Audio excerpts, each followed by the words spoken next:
Buenas noches otra vez. Eh, un favorcito, por favor.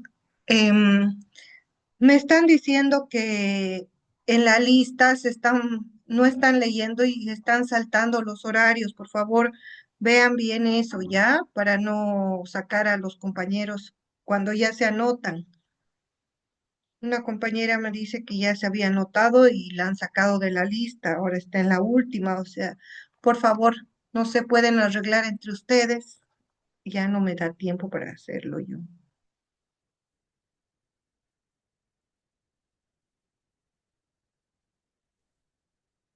Lean bien la lista, ¿ya? Hagan bien la lista.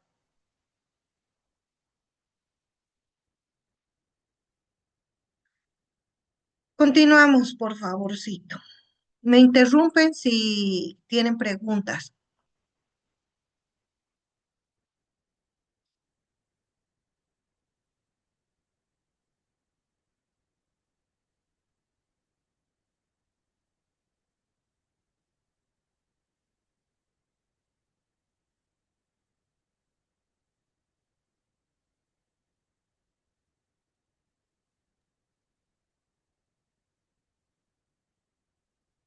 Ahora vamos hablando sobre lo que es la disortografía,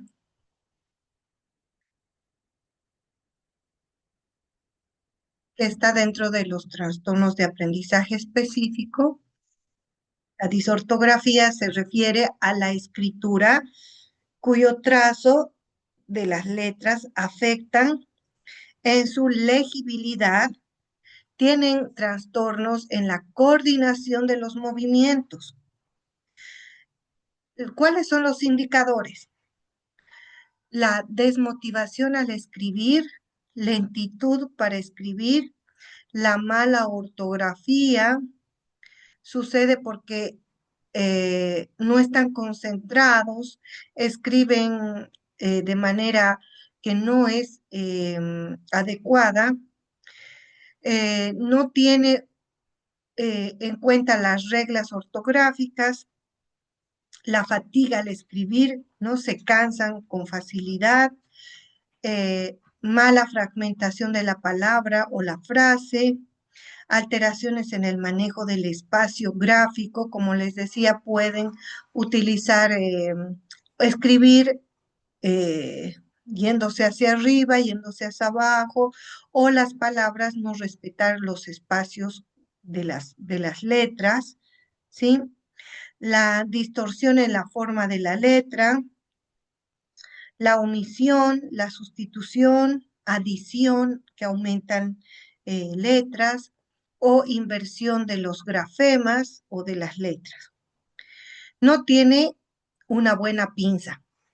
Ahora se dan cuenta en qué parte nosotros tenemos que mostrar o estimular a que el niño agarre bien el lápiz. No tiene buena pinza. Eh, Al tomar el lápiz no puede escribir bien, no agarra bien el lápiz, por lo tanto también se cansa, por lo tanto también escribe mal. La dificultad en la estructuración del texto, la desorganización en el planteamiento de ideas y déficit en la integración senso o neurosensorial, como les había dicho, a través de los sentidos y en las áreas neurocognitivas. Dentro de lo que es la discalculia, también tenemos que es un trastorno que altera y dificulta el proceso del aprendizaje de las matemáticas. ¿Y cuáles son sus indicadores? La dificultad para hacer un conteo, no tiene correspondencia al contar de uno en uno, em, no, el número no sabe contar los objetos. Sí, Alejandro. Profe, perdón, antes de que avance, recién termino de caer una vez que tomé apunte. ¿La disortografía sería la disgrafía? Sí, sí, Ah, ok, perfecto. sí. Gracias. En la disortografía entra también el manejo del lápiz, la pinza, ¿no? Entonces también hay errores en la escritura. O Gracias. sea, ¿es lo Escritura, mismo? ¿La disortografía y la disgrafía es lo mismo? eh, puede ser, pero la disgrafía, dice grafía, es la parte de escribir. Y en la disortografía es la parte de confundir las letras. ¿Se entiende? Pero ambas van de la mano. Por eso es que al principio de clases les mencionaba el manejo del lápiz, como hablábamos el caso de Andrés, ¿no? Y el manejo del lápiz, él no tiene pinza. Y además, la posición del brazo, de la mano, es inadecuada. Entonces, por eso él también se cansaba al escribir. Ahí también los niños no tienen un buen manejo del lápiz, por ende no escriben bien. Por ende no se lee bien las palabras. Entonces, al no leer bien las palabras, al no escribir bien y no se puede leer, también pueden omitir letras, adicionar letras, y ahí está la ortografía. La parte motriz es el manejo del lápiz, por eso disgrafia es la parte motriz y la parte ortográfica es la sustitución, omisión de los lápices, digo, perdón, de las letras o vocales. ¿Se entiende? Sí, gracias. Excelente. Ahora vamos con la discalculia. Es un trastorno que altera la dificultad en el proceso del aprendizaje de matemáticas, ya dijimos, y en el conteo no sabe contar objetos. El niño le dificulta comprender que cada objeto es un número, ¿no? Que hay una correspondencia al contar objetos. Tanto los objetos como los números cuentan mal, no sigue la secuencia de números y hay dificultad también en lo que es la regresión, la cuenta regresiva, ¿no? Empezar a contar de mayor a menor le dificulta. De igual manera en la escritura, ¿sí? En algunos casos no hay el reconocimiento de la escritura del número, ni tampoco de la cantidad. Hay confusión en la lectura de números, ¿sí? Hay también en la posición de números. Por ejemplo, si el niño escribe, le decimos 9, le dictamos 9, él puede escribir 6. O el espejo, si le pedimos que escriba le dictamos 3, él escribe E. Entonces, esos ejemplos pueden haber en lo que es la discalculia. Entonces, por ende, no va a saber interpretar los números. Hay dificultad en llegar paso a paso al orden de la matemática. Como les decía, si no tenemos un buen orden de unidad, decena, centena, el niño difícilmente va a organizar y va a poder sumar, restar, multiplicar y dividir, porque en la posición, la decena se pone en una posición y abajo también de la misma forma para poder llegar a sumar y dividir, pero el niño no lo hace así, no respeta los espacios de cada posición. Olvida alguna cifra, a veces no, si le decimos que escriba 109, se olvida del cero o, y hace 19, ¿no? Entonces puede equivocarse en esos números. Se complica en la escritura correcta de cada número y tiende a no poder escribir cifras grandes. Ahora aquí tenemos la disgrafía. Es el trastorno que implica las dificultades en el proceso de la escritura. Afecta en la capacidad que la persona expresa de manera efectiva a través de la escritura, ¿sí? La parte motriz. Dificultades para entender la gramática de palabras y su sintaxis. Presenta problemas en entender las reglas ortográficas. Miren que al igual como es disortografía, igual hay la disgrafia, igual hay la disortografía dentro de lo que es la disgrafia. Se dificulta el deletrear las palabras, aunque en su mente sepa hacerlo, pero al graficar, al bajarlo en el papel, al escribirlo, lo hace de manera errada. Ay, caramba. La disgrafía son procesos. ¿Qué procesos implicados hay dentro de la disgrafía? La fonología, la capacidad de comprender y utilizar los sonidos del lenguaje, el significado de la palabra, la recuperación de la habilidad para entender el significado de cada palabra, recordarlas cuando es necesario. Dentro de lo que es la ortografía, el conocimiento y la aplicación de las reglas ortográficas.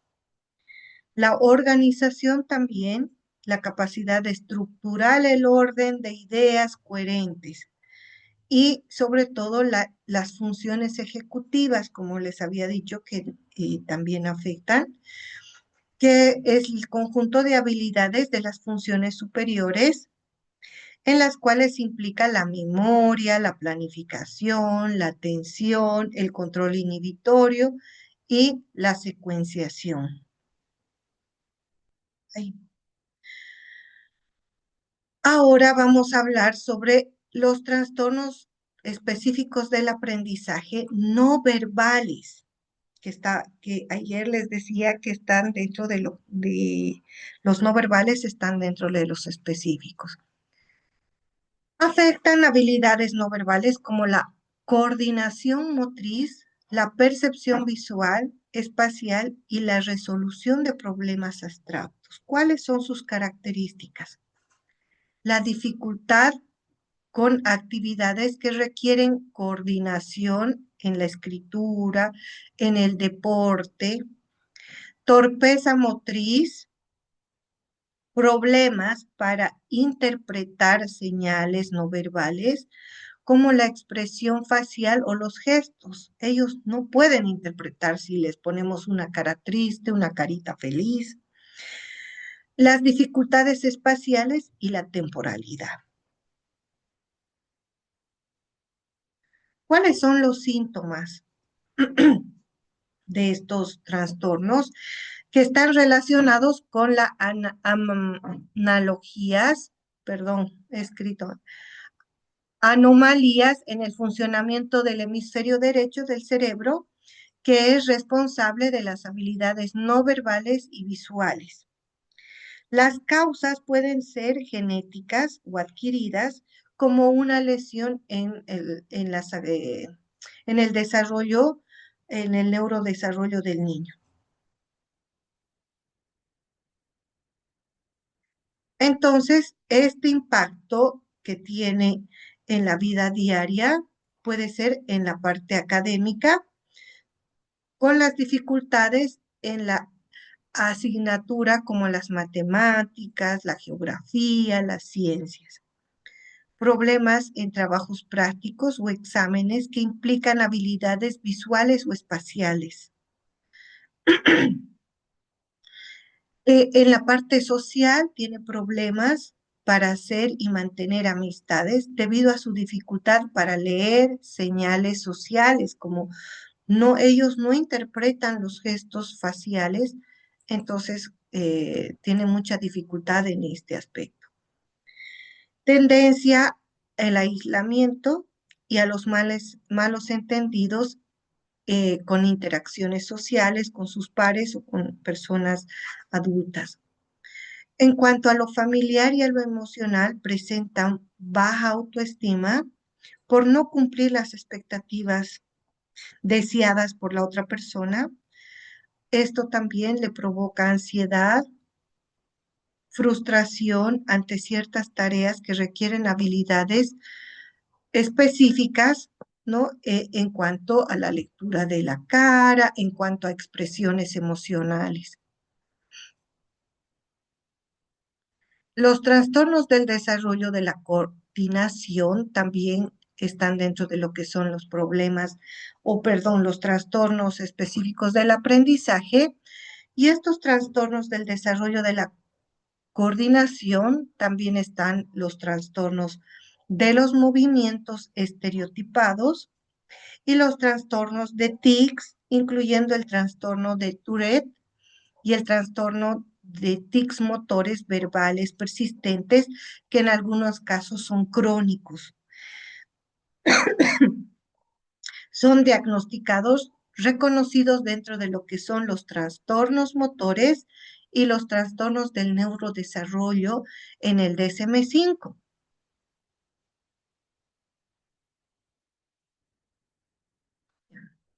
Ay, caramba, no pasé.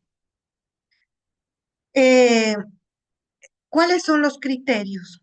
¿Sí? La adquisición y la ejecución de habilidades motoras coordinadas, ¿no? No pueden coordinar estas habilidades. Por ejemplo, cuando marchamos, cuando decimos al marchar pie izquierdo, pie derecho y el movimiento de los brazos conjuntamente con las piernas, esta eh, está sustancialmente por debajo de lo esperado para su edad cronológica como niño, dadas las oportunidades para el aprendizaje y el uso de estas habilidades.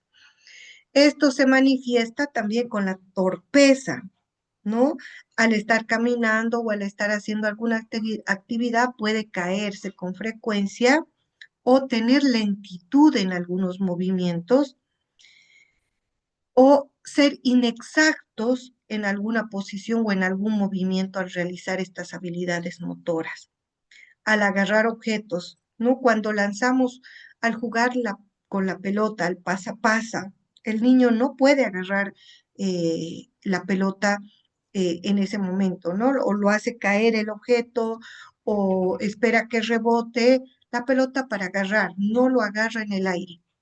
Al usar las tijeras también no tiene buena precisión en agarrar las tijeras, en agarrar los cubiertos, en agarrar los lápices, ¿no? Al escribir, en montar una bicicleta, porque al montar una bicicleta tienes que tener coordinación entre tus dos piernas y los brazos, y además que la visión, y en otros deportes en particular, ¿no? No sigue el ritmo adecuado en actividades deportivas. Ay, perdón. ¿Cuáles son? Ay, perdón, estoy retrocediendo en vez de adelante. ¿Cuáles son las características? Dentro de estas características, según el DSM-5, es la torpeza motora. Son muy torpes al caminar, al hacer ejercicios o el deporte. Tienen dificultades en actividades como abotonar su ropa, ¿sí? Escribir, correr, lanzar la pelota, agarrar con tijeras, amarrar sus cordones del zapato, subir el cierre. Si se dan cuenta, ¿por qué les digo también que dentro de lo que hacemos una evaluación diagnóstica tenemos que pedir o hacer una evaluación del desarrollo, ¿no? Como el Nelson Ortiz, el Batel o el Denver, porque en los hitos digo, en cada área que evalúa, se pide al niño en algunas pruebas que abotone, que desabotone, que corte con tijera, que siga las líneas. Entonces ahí nos vamos dando cuenta de estas dificultades también. Evitar, evitan los juegos físicos y no hacen deporte, ¿no? Por este mismo hecho de su torpeza. Esto también les provoca una baja autoestima, una frustración ante tareas motoras. comienzan con este problema, empieza en la infancia y muchas veces se identifican en etapas preescolares y escolares, eh, llaman la atención porque ya están con sus pares. ¿Qué evaluaciones recomendamos? Miren, se recomienda pruebas del desarrollo, ¿sí? Pruebas del desarrollo. Dentro de estas pruebas del desarrollo tenemos el test motor de Brunings, de Oseresky, que es netamente motor, esta prueba de Oseresky. Pero sin embargo, como les decía, también podemos hacer un Batel, un, Nelson Ortiz para poder identificar esta alteración motora. Entrevistas a los padres y maestros y hacer una anamnesis o la historia del desarrollo del niño, ¿no? También el VAS, que permite valorar cómo el niño se desenvuelve en su entorno diario, y el ABAS 3, que apoya en la evaluación de las habilidades adaptativas en relación de la coordinación motora. Esas pruebas se puede utilizar para este diagnóstico. ¿Cuáles serían los trastornos o los diagnósticos diferenciales? Dentro de esto tenemos el trastorno específico o del espectro autista, la discapacidad intelectual, trastornos neurológicos como ataxia, parálisis cerebral y el trastorno por déficit de atención con hiperactividad, ¿sí?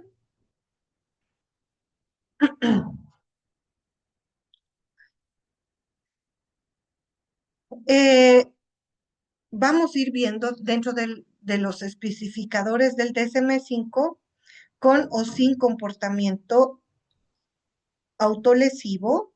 Hay otros especificadores con o sin asociación en otro trastorno médico-mental, y esto también se puede evaluar por la gravedad, leve, moderado y grave, ¿sí? En muchos de los especificadores, en algunos casos pueden ser, ¿no? Como habíamos dicho, por un comportamiento autolesivo, que se haya golpeado la cabeza o se ha lastimado algún hueso o un miembro del cuerpo, o también por trastornos mentales o cerebrales, ¿sí? Ejemplos: el balanceo del cuerpo, ¿sí? En movimientos estereotipados tenemos eso. eh, Agitar o sacudir las manos, golpes en la cabeza o autolesiones repetitivas, morder objetos o partes del cuerpo, hacer ruidos repetitivos sin propósito, ¿no?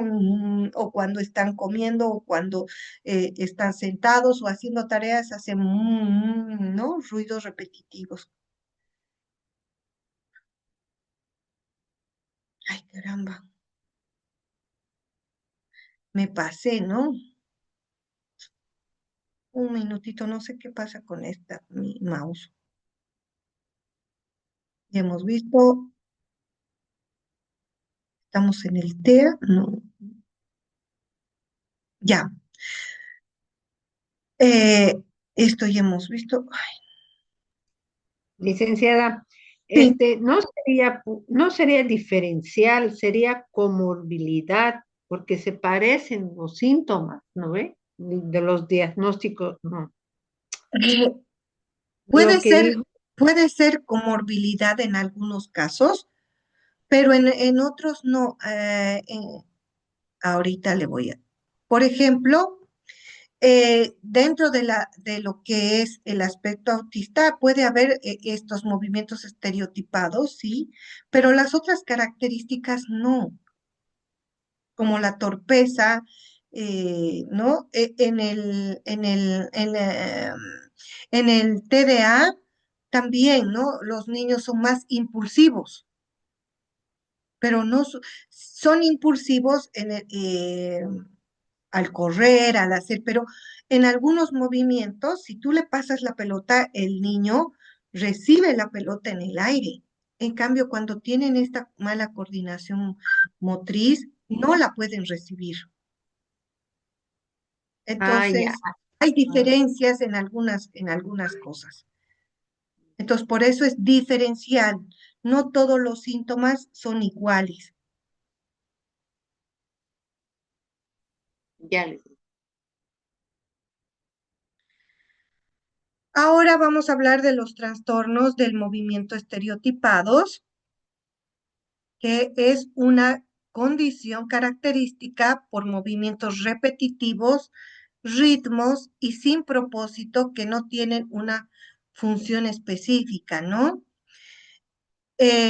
Estos movimientos pueden incluir sacudir las manos, balancearse, golpearse la cabeza o golpearse el cuerpo, morderse a sí mismo u otros comportamientos similares. ¿Cuáles son los criterios? Comportamientos motores repetitivos, aparentemente impulsivos y no funcionales, como agitar o sacudir las manos, balancearse, golpear la cabeza, morderse, golpearse su propio cuerpo. Los comportamientos que interfieren significativamente estas actividades son la actividad social, la actividad académica, otras actividades funcionales que pueden dar lugar a autolesiones, ¿no? En algún deporte, en alguna competencia o en algunas otras actividades dentro de lo que son las actividades escolares o deportivas. El inicio en la primera infancia, antes de los 3 años, es típicamente esta torpeza, ¿no? Este comportamiento repetitivo constante. Ay, perdón. Y aquí también, como diagnóstico diferencial, tenemos el aspecto autista, la discapacidad intelectual, trastornos del neurológicos, trastornos déficit de atención y hiperactividad. ¿Cuáles son los componentes? Ya los hemos visto. Ya. El comportamiento no se debe a los efectos fisiológicos de una sustancia ni de otro que sean neurológicamente por medicamentos, ¿no? Sino es por la disquimia incluida por fármacos traumáticos cerebrales. Pueden haber estos trastornos o estos criterios, y si se presentan en contextos de un trastorno del neurodesarrollo como el TEA o la discapacidad intelectual, en trastornos genéticos con movimientos estereotipados, perdón, que deben ser sutilmente graves como para merecer una atención clínica y poderle dar un tratamiento em, con medicamentos al niño, ¿no? ¿Cuáles son estos criterios específicos con o sin comportamiento autolesivo? ¿No? A veces los niños empiezan a golpearse la cabecita en una pared o en algún lugar donde se pueden lastimar. Entonces, eh, por eso es que son autolesivos. Y se recomienda, si el niño se golpea constantemente, hacer mm, un forro en las paredes con estos materiales que son acolchonados, con o sin asociación con otro trastorno médico o mental, ¿no? Como ya habíamos dicho, puede ser también con un TEA asociado con un TDA o también con un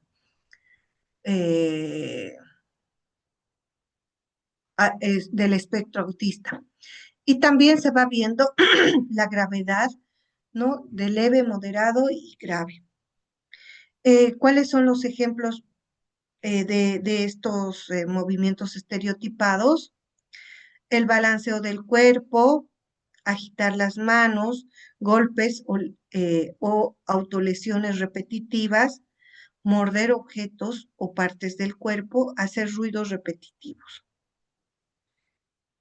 La edad de inicio generalmente es a los 3 años y es más común en niños que en niñas y puede presentarse en niños con desarrollo típico, pero es más frecuente en niños con discapacidad intelectual y autismo.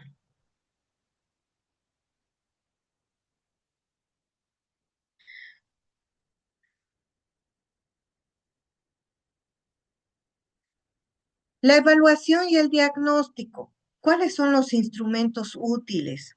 La observación clínica estructurada, ¿no? Ahí vamos viendo estas torpezas que puede tener el niño. La entrevista con los padres y maestros. Registro de frecuencias e intensidad de conductas. Cada cuánto tiempo se golpea o cada cuánto tiempo hace una actividad que es, ¿no? Frecuente o cada cuánto tiempo tiene estos movimientos estereotipados, con qué frecuencia. Hacer cuestionarios conductuales para poder tener este dato. Tenemos las pruebas del RBSR, el ABC, que es útil si se sospecha autismo asociado. También tenemos el PAS para evaluar habilidades adaptativas.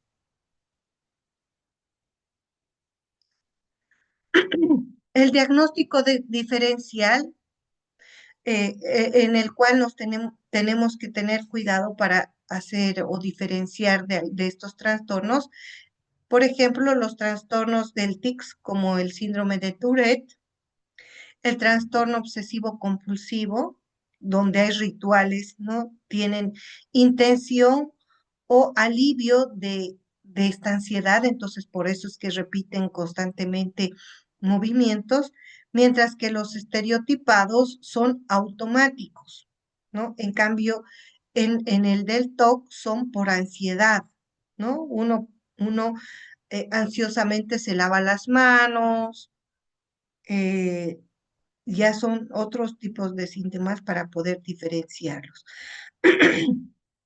Trastornos neurológicos como el Corea, ¿sí? Conocen el trastorno de Corea, que es el de cuentamonedas, dicen, ¿no? Entonces, la persona tiene este trastorno de estar moviendo las manos como si estuvieran contando monedas. La distonía, el síndrome extrapiramidal, donde hay muchos movimientos. Movimientos inducidos por medicamentos o drogas, ¿sí? Que se diferencian de estos otros trastornos, como del trastorno del TIC, como el síndrome de Tourette, el trastorno obsesivo compulsivo, que lo había vuelto a copiar, ¿no? Está repetido. También tenemos qué tipo de tratamiento podemos dar a esta alteración. Podemos hacer una terapia conductual donde hacemos un análisis funcional del comportamiento, dando refuerzos a conductas positivas y haciendo técnicas de extinción de estas conductas repetitivas. La terapia ocupacional y sensorial para que pueda él regular su autoestimulación en cuanto a los movimientos. El apoyo educativo individualizado con un psicopedagogo e incluso con un psicólogo para bajar estos niveles de ansiedad, de frustración. La intervención también en algunos casos, según la gravedad, de medicamentos como en los casos graves, con autolesiones persistentes y el uso de antipsicóticos y como el respirodina, como el cautela, ¿no? Entonces, de todos esos medicamentos para que vaya bajando estos niveles de autolesiones.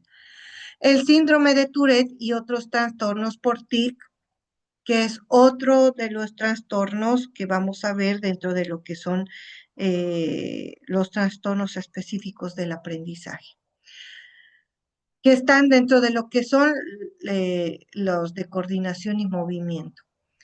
Estos trastornos por TIC forman parte del trastorno del neurodesarrollo según el DSM-5 y se caracterizan por movimientos o vocalizaciones súbitas, repetitivas, rápidos, frecuentes, no rítmicos y involuntarios que aparecen durante la infancia. ¿Qué es un tic? El tic motor son movimientos, ya sea de los ojos, en parpadeos, o encogimiento de los hombros, ¿no? O en algunos otros tics motores, ¿no? Como el de vocalización, donde hacen sonidos o palabras, el raspeo de los dientes, gruñidos, decir palabras inapropiadas, ¿no? Hay este síndrome de Tourette en que algunas personas dicen palabras sueces, ¿no? Inapropiadas o disparates, pero eso es involuntario. Pueden ser simples. Dentro de lo que es simple, podemos ser breves y sin sentido complejo, ¿no? Puede ser un parpadeo o el movimiento de los labios o de la nariz, o pueden ser complejos y prolongados que parecieran ser voluntarios y tienen una intención. Por ejemplo, saltar, ¿sí? O repetir palabras como si fuera una ecolalia.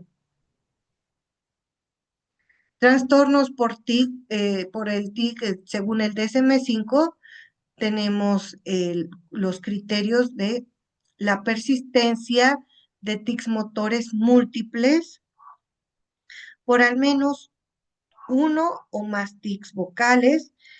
No es necesariamente simultáneo. Los tics pueden ser de varios tipos: la frecuencia, intensidad, el tiempo, y también estos tics aparecen antes de los 18 años. Los síntomas durante más de un año desde la aparición del tic. Entonces, tenemos que ir dándonos cuenta esos criterios. Y no se deben a sustancias y a otras condiciones médicas. Los trastornos de tics motor o vocales persistentes tienen estos criterios como los tics motores o solo el